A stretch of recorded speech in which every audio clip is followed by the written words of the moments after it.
ফজরে যান নাই, আল্লাহ বলেছে ফেরেশতাদেরকে, থাক, লিখিস না, জোহরে আসবে। আমার বান্দা তো। আল্লাহ পানি বন্ধ করে দেব? না না না, আমার বান্দা। খানা বন্ধ করে দেব?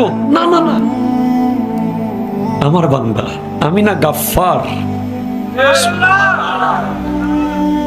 আমি আল্লাহ না ক্ষমাকারী। আল্লাহ দোষগুলো দুনিয়াকে দেখাই দেব? না না না, আমি সাত্তার।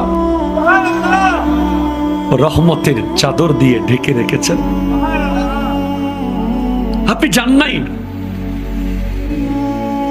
আপনাকে হাইয়া আলা সালাহ বলার পর আবার হাইয়া আলাল ফালাহ বলেছেন।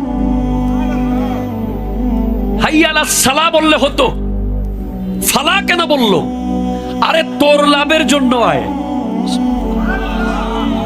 আমি আল্লাহকে তুই সিজদা করবি, লাভটা আমার হবে না, তোর হবে।